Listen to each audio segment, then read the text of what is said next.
Ragazzi, welcome to the latest episode of the Fratelli di Rugby podcast. I'm joined, me, Marcello, as ever, by Mike and Ottavio.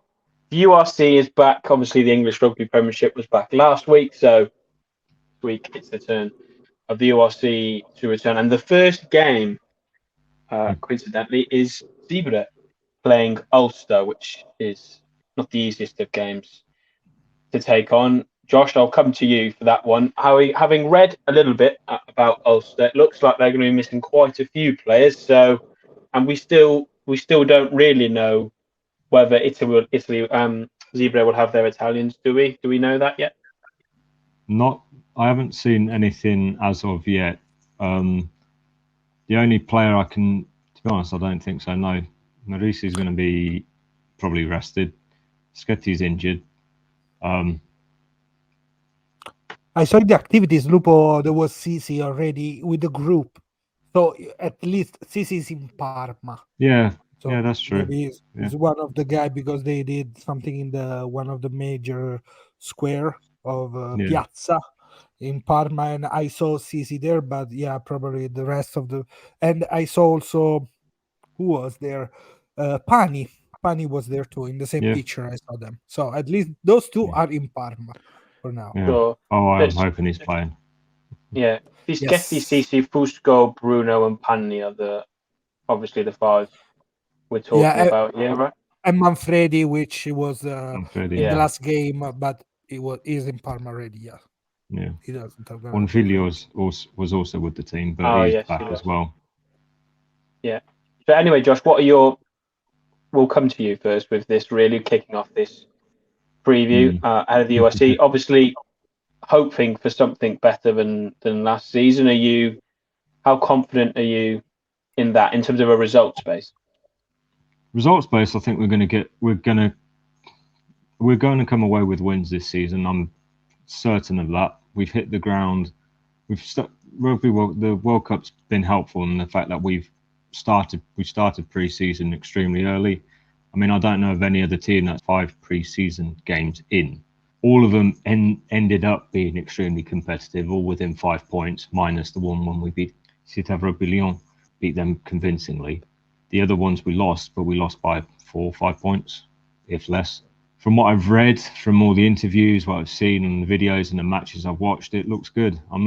There are some players coming in I'm extremely looking forward to seeing again. One in particular in the front row, our new fly half, please. Magic man.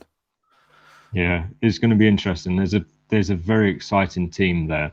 Zebre have said we want to target the home games, the derbies, and the Challenge Cup. Challenge Cup first match is in December against the Cheetahs. That should be an interesting game. 4 out of the 5 first matches are all home games against difficult opposition, but we started well last season, so we'll see what we can do this season. And Mike, I guess we've spoken quite a lot about Zebre, haven't we, in the last few weeks? I mean, there certainly seems to be a lot of excitement about what is a young side that's had a lot of experience and some international quality injected into it over the summer. Yeah, and I think, one of our first podcasts, we had Dave on at the end of the season, and he spoke about sort of how excited he was as a senior player, seeing some of this young talent coming through and seeing the excitement and the energy that those guys are bringing. And a lot of these players are coming from the under-20s where they have seen success. They have been in a relatively professional environment in the centres of formation for a period of time, and they got nothing to lose. They got nothing. They're not stigmatized by the burdens of previous Zebre team. They've come into an academy. They're growing in an academy, and actually, Zebre give the opportunity to these young players to perform. Like if we look back last year, don't think there was a net younger front row than there was at Zebre. Having some of those, like having, for example, Genovese and Rizzoli, prop. Like I just don't think there was any 21-year-old props anywhere else, right? And obviously they're going up against seasoned professionals, and now they're a year more experienced. They have more time. They've set more time in a professional environment, and that makes a massive difference. So, yeah, speaking personally, I'm super excited. Like Josh said, we've got Monte Mauri to look forward to, Cambriani. We've got like Jake Pelledri coming back from injury, and then obviously Fischetti. It looks like a proper team. Like it looks like a proper quality team. If you look through the Zebre squad, in fact, actually, this might be something that we can share screen quickly just to go through. 17 players out, 20 in, if I remember right.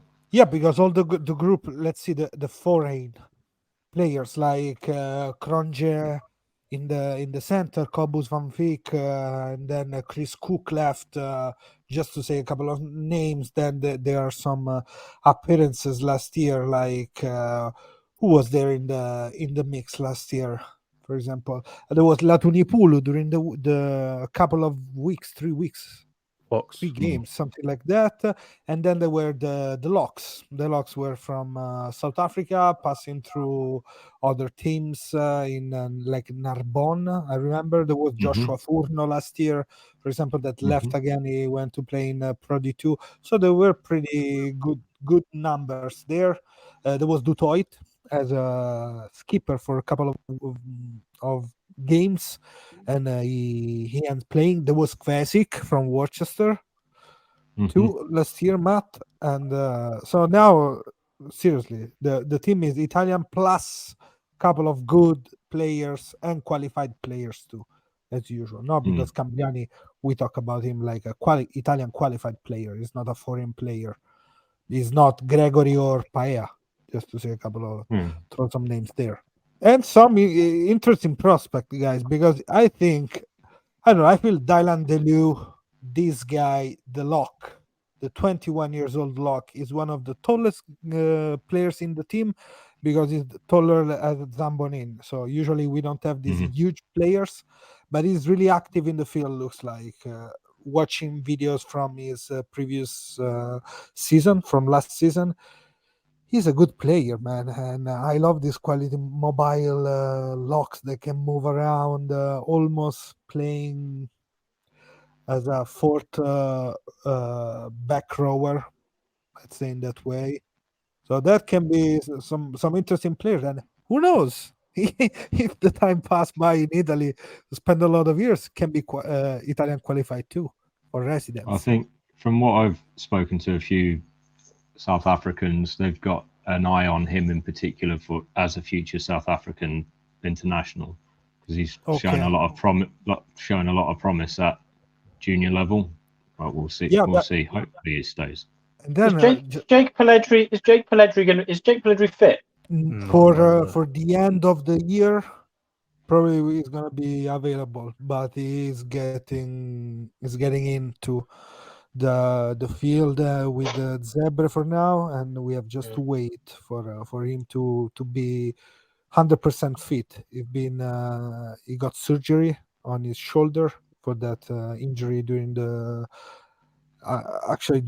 Six Nations when he came back to play, and then for now he's just, let's say, recovering, rehabbing, plus getting back fit, and let's see how he's gonna answer to the shields, to the bumps, to the tackles, and then we're gonna know. But we should be patient with him.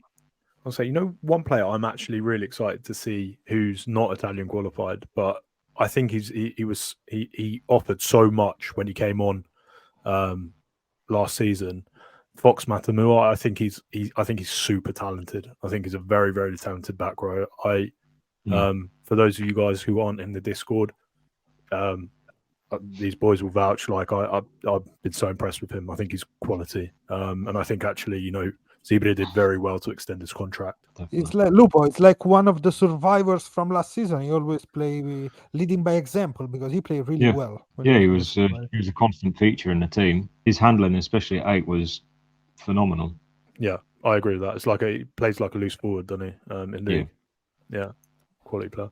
And then, guys, talking about the back rower, I would like to add Bautista Stabile. It can be one of the revelation of the season, like a really hybrid kind of back rower, like a flanker that looks like a wing sometimes, like a center. Though how easy is for him to run with the ball, and that can be something that usually we don't see on the big screen, let's say. So a back rower like that can be interesting, like our Vincent. No, Vincent, yeah, I was going to say. But he was huge last year in Rovigo with Montemauri when they won the title. They were both shortlisted for MVP with Montemauri winning it. Yep. If I remember right. Yeah. Exactly. I know very little about it, so I'm excited based on you boys' recommendations. I'll keep an eye out. He's got aspirations of wearing the Italian jersey as well. That's what we love to hear.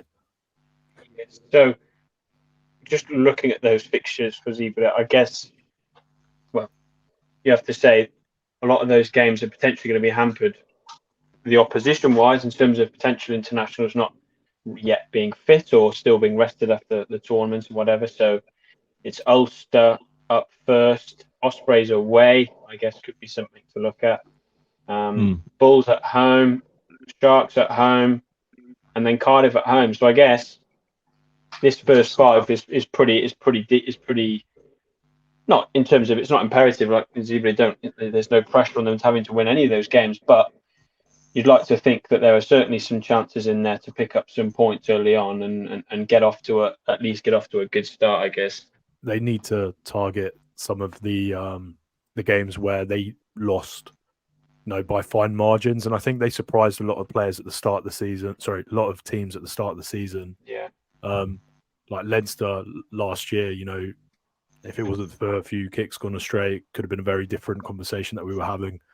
And I think they need to start looking at maybe some of the teams that also have been struggling in the past few seasons. So if we look at sort of the Welsh regions, it's a good opportunity for them to build some confidence. So yes, Ulster is going to be a massive, massive mountain to climb. That's not to say that they can't do it. But if they are then able to get over that and just, get a bit of confidence out of that, taking it into an away game, where traditionally they've played a lot worse away from home, and trying to get a win, that's going to do wonders for this incredibly young team. So, I think, like you said, March, the fixtures, like it's a double-edged sword, right? Because if they start the season well, then it's something that they can build on, and if they don't, then it's something where it's going to struggle. They're going to struggle to pick up games against the tougher fixtures that are coming afterwards. All building up to that first derby at Christmas time as well. We should look at the green side as well. Italian internationals in the squad. It still looks like a really good team, and they've put in some decent performances in pre-season, and it looks like again it could be an exciting season for Benetton, couldn't it?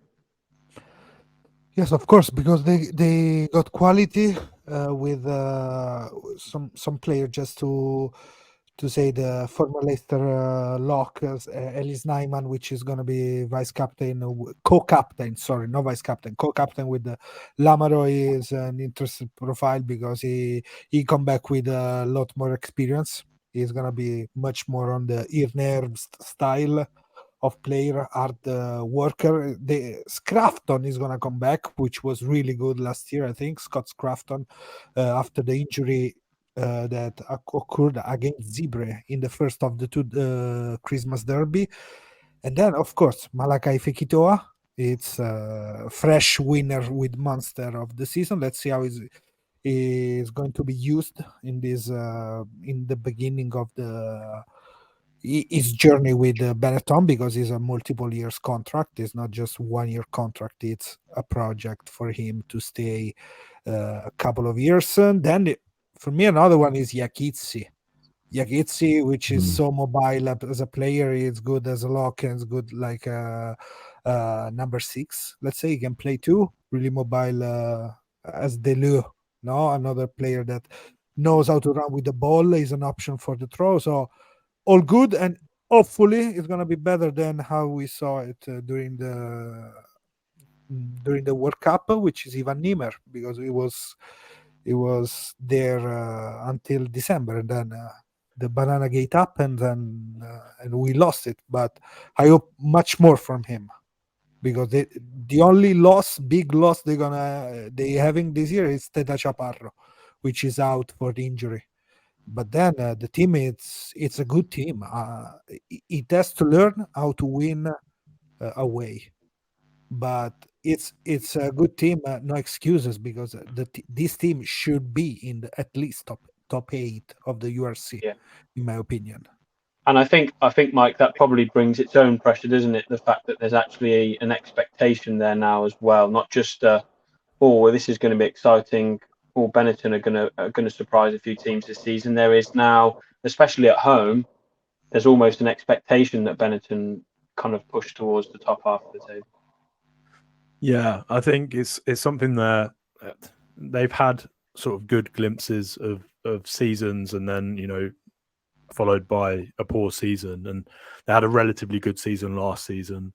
I know they didn't hit the playoff goal that they wanted to, but it's absolutely imperative that they build on it as a team. And even the amount they contribute to the Italian national team, if something goes awry, it's going to have like bigger impact across like the Italian movement. So it's not just the expectation from the URC fans who have been able to see what Benetton can do at their best. It's also now the expectation from the federation that the vast proportion of the players are currently coming from Benetton, so they need to improve, and they need to sort of align to whatever the new coach Quesada wants them to do moving forward. So there's that element to it as well. So pressures within the federation, which we know are very impactful and very real, and then the external pressures from the fans. But that said, again, a lot of experienced players coming in, sprinkled with some young players.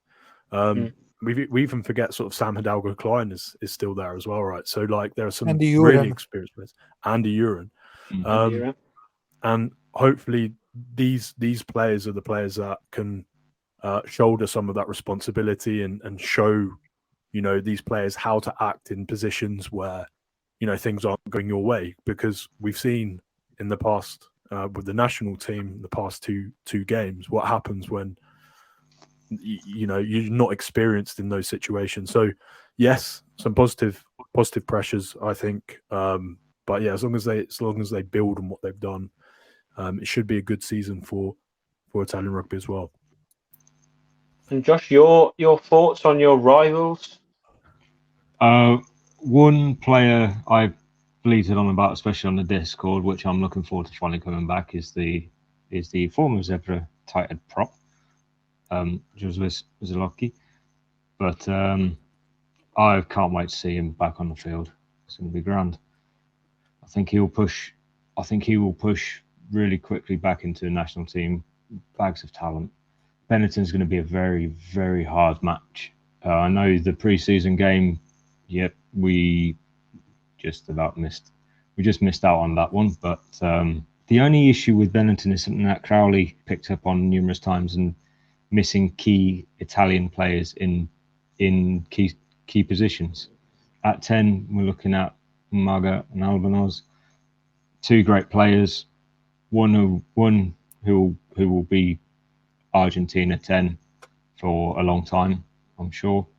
The other, I want to say he'll be in England 10, but I doubt it. So he'll probably end up playing for Samoa. And I think he'll thrive.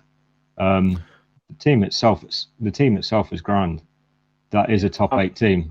Yeah, for sure. And I was just been having a look at the team that played Perpignan at the weekend, and even without all of the Italians, there's still some really good players in there, and in particular Padovani as well, who made his return after an injury. And obviously, I was gutted when he was ruled out of the World Cup, because I feel like he was a massive player for Italy, given the way we want to play.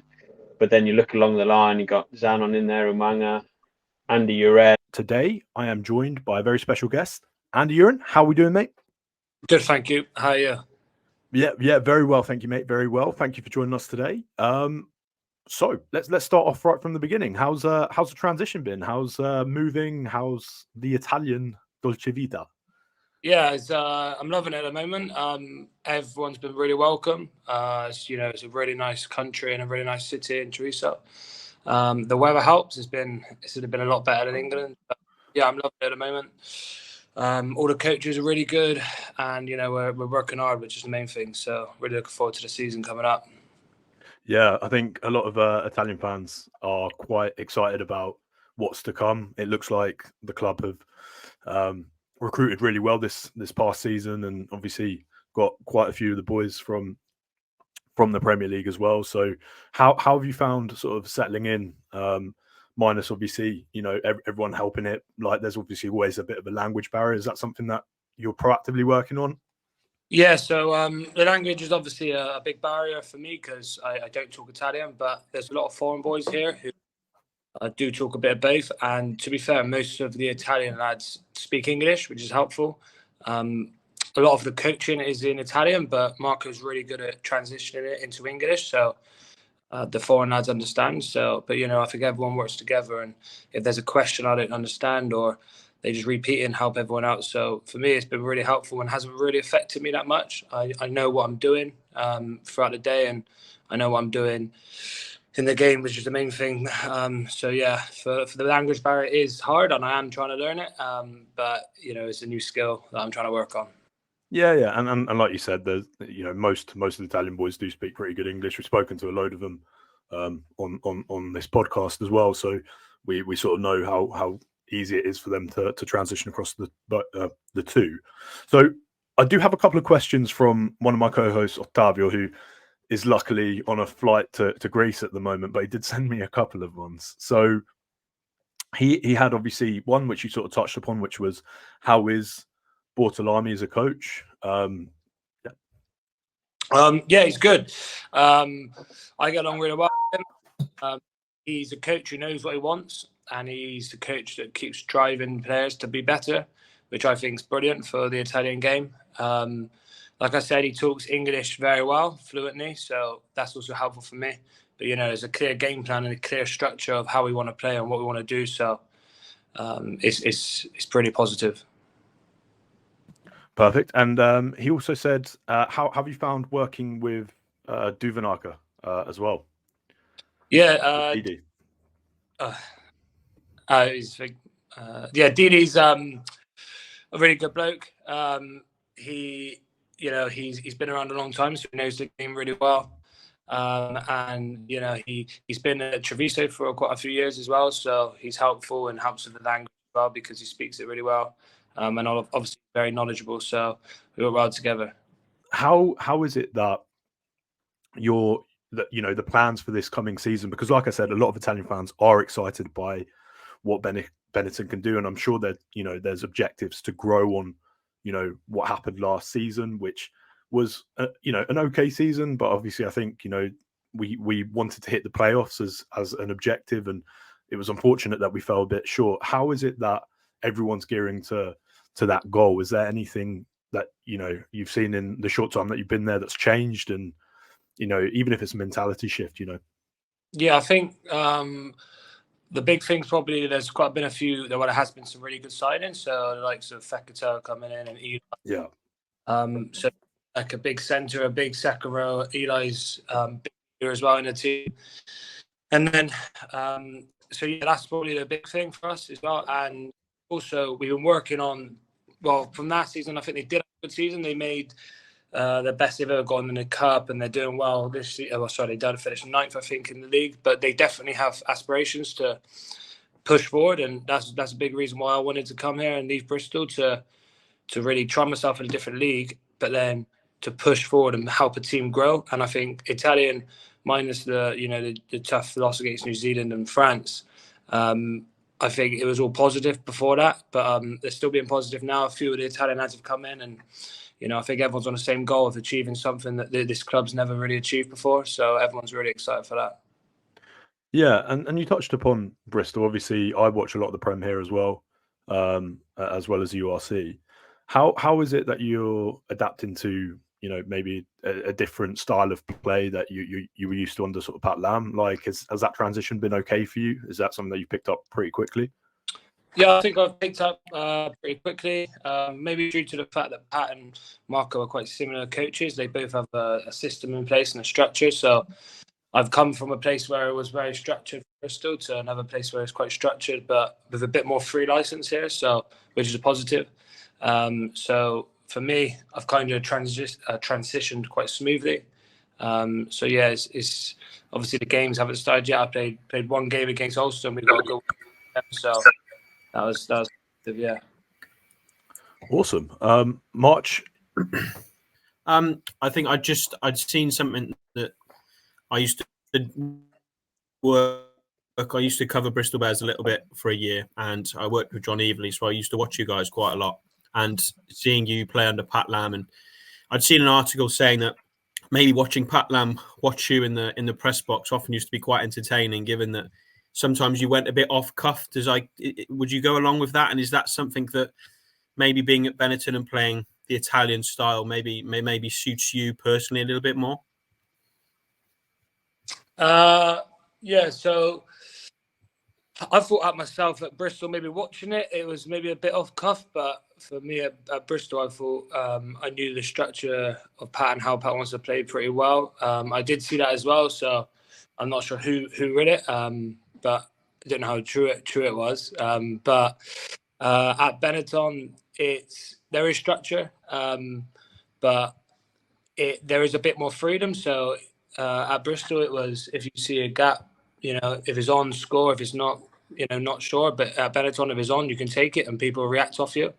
So I think it's really positive and a bit more freedom in that sense. And just another one from me. Does the Italian lifestyle tick the box? Does that play a big reason in wanting to go to Italy? Because for us, it would make every sense in the world. And any player that goes to Italy, I think, well, I can see why you'd want to go there. Is that something that ticks the box for you as well? Yeah, I think I've only been to Italy a few times before, and coming out here, there's so many positives lifestyle wise. So the mountains are an hour away, the sea's half an hour away. So it's kind of in a way being on a holiday the whole time, but not being on a holiday, because you've got to work. But if you got weekends, girlfriend, we go to the mountains, we go to the beach, so things like that. So the lifestyle is pretty amazing, and I'm loving it at the moment. But yeah, obviously rugby's the main thing here because I'm here to play rugby. I'm not here for a holiday. But the lifestyle here, I'd probably say, is probably better than England. It's 26 degrees today, so can't complain about that. For context, it is. I said to Andy just before we started, it is pissing it down here, like pissing it down. Yeah. So obviously, in terms of personal aspirations this season, do you minus obviously, playing, getting game time, getting minutes in, like what other sort of personal aspirations would you have for Benetton this season? I think it kind of goes hand in hand. Like what I said earlier, I think I want to push the team to be as good as they can be because there are some really good Italian players. I think the Italian national team maybe next year, the year after, are going to be really good because they're so good, which I personally didn't realize coming out here how good there is young Italians here. So for us just to grow as a team and push the team to really compete and hopefully do something special this season with Benetton. And I genuinely do believe with the players that we have and the players coming in, like Sofekta, we can really push for the league. I genuinely do believe that. And that was a big reason for me to come out here. And it'd be pretty amazing if we did for it because Italian rugby is obviously not as big as the likes of Leinster or Munster. But the way we're coming, we're definitely improving that way.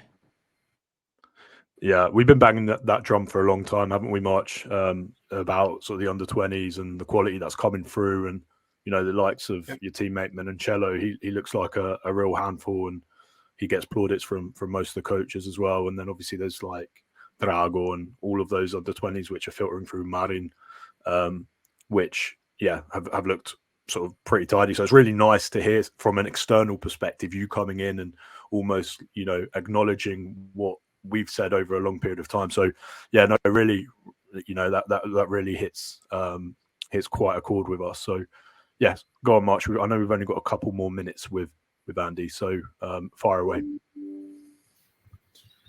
So Andy, what are you, other than maybe the rugby side of things, what are you hoping to take from this trip? I imagine that this is also an experience for you and something for maybe for you to develop as a player. Is there an ambition and a goal to improve in lots of aspects before maybe going back home at another stage?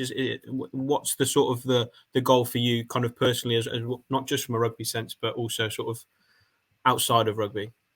Yeah, definitely. I think it would have been really easy for me to stay at Bristol my whole career. But for me to come out of here and really test myself, test a new environment, get to learn more from different coaches, from different players, from completely, because most people are Italian here, completely different culture. So grow as a person, and then to be a better person, if that makes sense. So there's so much, but I can't express how amazing the place is here. So it's the food, the people, the weather, amazing. So I'm really enjoying it. But for me, yeah, like I said, you know, just to grow as a person, not just be the same. And it's such a good life experience. I always think like, what an opportunity to come out to Italy and play rugby for a living. Absolutely. Yeah. So obviously we've got the final minute, and there's a question that we ask everyone, mate. That's on the pod, which is, what is the hype music? We've got a bit of a Spotify playlist that we're building, so we'll add your song to the playlist for the listeners. So what, mate? Don't worry if it's embarrassing. We spoke to Seb Negri last week. What was Seb's? Seb's is like 14 angsty, like Justin Bieber and bits like that, mate. He's Justin Bieber and Taylor Swift. Yeah. Mine is probably quite simple. Justin Bieber or Drake. Pretty kind of, yeah. Nothing. Blessed, mate. That's blessed. We'll put that in the playlist as well. Perfect. Any closing thoughts, March, before we let Andy go, because he needs to shoot off? No. That's good for me. I massively appreciate it, Andy. Thanks for talking to us. Hopefully we'll speak to you again very soon. Perfect. Thank you very much for your time. No, thank you for yours, mate. And you know, in the back line there, you know, they've got plenty of options. I think Lucchese's back in either this week or next week, right? Yeah, he played against Petretta. Oh, perfect. Yeah, he was sorely missed. Really, really happy to have him back as well. And you've got Watson and Minozzi as well. Still got those players that are in the back line. You've got players that have been in and around international foals in there. So there's no reason why this Benetton side can't be really pushing a playoff place this season. I don't think surely that's the aim. I guess that's the aim again, I imagine. The squad depth of the teams, Benetton's squad depth is incredible. They've got, as you said, even without the current Italian internationals in, they still field an incredibly strong side. I mean, these are massive, massive squads. Ottavio, I'll ask you this. Someone put on Twitter that was this the best squad in the competition. Best squad in the URC. If you fill the competition only with names, you can say whatever, but then you can win it with players that maybe they're the third choice of Ireland. They don't play and they can win. Look at Munster with Shane Daly, that you never seen it as there, or Josh Odnett, just to say Antoine Frisch, which is on the second team of Ireland, and one Fikitoa and a Ben Ely, with not so many huge. Okay, you have Take Byrne, but then you have not the best prop. It's a really good team, but has to win the games away. Stuff that other team like Ospreys or Lions, the South African Lions, did it last year when they went to win that game that was in the hands of Benetton. So I'm usually really hard on Benetton because I know that's represent almost the national team. So they have the power. And if Benetton goes good, usually means that everything around Italy goes well with the national team. And on the opposite side, on the other side, because it's not an opposite, Zebre, it's so exciting because it's development of those players that maybe in a couple of years they're gonna move to Benetton, like Padovani, like Ruzza, just to say, like Minozzi, like Zilocchi, or move somewhere else, or be another really strong team, which is the thing that I really hope for Zebre to be strong. But that is like the project where I have a lot of excitement about the youngest player, like another season of Andreani, another season of Jack Ferrari, another season, the first real season of Genovese. I'm excited about that. On the other side, Benetton got it already, and now it has to prove which is better. We cannot only win in home, we have to win away to do the mind click about the URC2. But actually, coming back to your question, I don't think it's the best team, because you take one team, Leinster, and it's better than that. Sure. I wasn't agreeing with that comment. I was just I was sharing it with you, that comment. No, I'm okay, March. I wasn't on Twitter, for example, today at all. So thanks for letting me avoid some stuff. You can go and Josh. I guess that's the whole thing for Zebra. I imagine is that you don't just want to be a team that produces for Benetton. You don't just want to be seen as the little brother, do you? Zebra want to be a team in their own right, and a team that eventually cling on to their best players. Well, I think that the thing is, what you're seeing even now is the length of contracts that being given to these players. Yes, for the longest time, we're getting the players like Ruzza, Padovani, and everyone else. We have them for a few years, and then they move on to Benetton or anyone else. Look at Pani; he's now with us until 2027. He's our longest contract, and he's the longest contract I think we've given out in quite a number of years. And so many more which are 2026, 2025, which were signed last year. So 3, 4, 5 year contracts. So we're looking at keeping these players for a lot longer than we have done before, which I'm ecstatic about. I mean, we've got these players, young players for this length of time. They're only going to grow and grow and grow. Hopefully they're going to be players like Matza, who he's got a lot of talent, and he considers Zebre as his home club, and he doesn't want to play for anyone else, as far as I'm aware. Grow and continue, and we're going to have this team like Benetton do, who are going to be with us for much longer than in the past. I think it's interesting. For example, you said Matza, which is actually is going to be like, let's say, the next Boni, because Boni just left, another of the most representative players of the Zebre of the last years, in the good and in the bad. He always been there, so it's exciting to hear from you that Matza is one of the players that want to stay because he thinks that is the right place for him and grow. Like Biggio, for example, which is so close to Reggio Emilia, where he used to play with Valo Rugby. The other name I don't remember. It was before Valo Rugby, the name, but Reggio Emilia, which is so close. So that is something interesting about this player. I didn't know that. No, I was just going to say, he made a comment, that sort of comment when he first signed, that it was basically his boyhood club. So so it was a nice, it was different, like the issue that Zebre have had for years of being recognised as a Parma club and stuff like that, and you could start seeing that changing as of last season. Yeah, they've done a lot of work there, and they're continuing to do a lot of work. But I just, before we move on from this subject, I just want to make 2 points here, and I've said it to all the boys here. I genuinely envision Zebre this cycle to produce more Italian players for the national team, as in ones who are currently uncapped to capped. You know, there are some fantastic players from the academy in key positions. So I envision like some of the turnover from the national team, they'll be replaced by Zebre players this year. So it's going to be incredibly transitional for these players. And also, it's going to be really important to see how they develop. That's one. And two, I think, like you said, Josh, it's the key positions which are killing us. So I think there's a lot of hope for someone like Monte Mauri. There's been a lot of players, but a lot of fans have been looking at him for a while. So yeah, I'm incredibly excited for Zebre. I think this could be a really good season for them. And yeah, you've got a write up that we're gonna post out on the socials.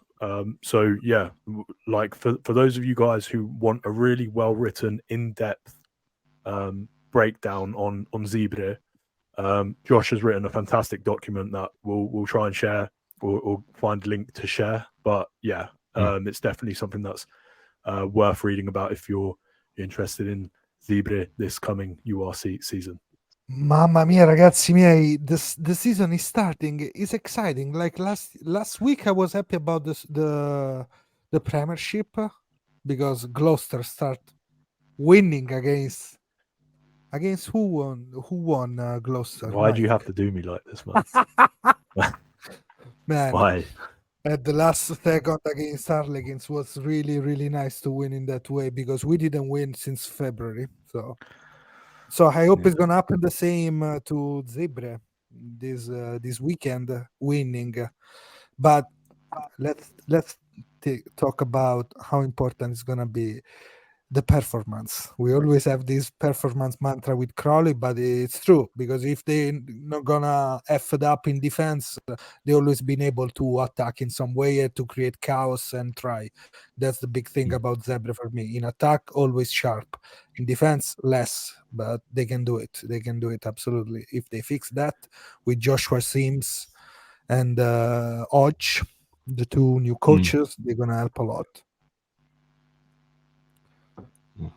Hodge has got quite a pedigree with what he did at Cardiff, especially in turnovers and tries conceded.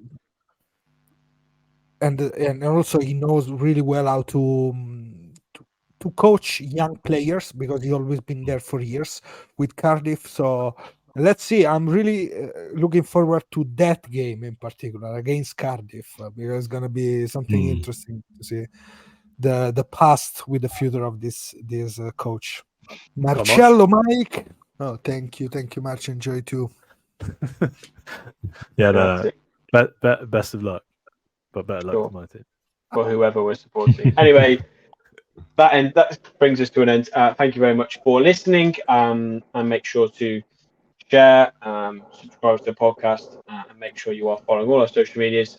But for now, it's goodbye, and we will speak to you all again very soon.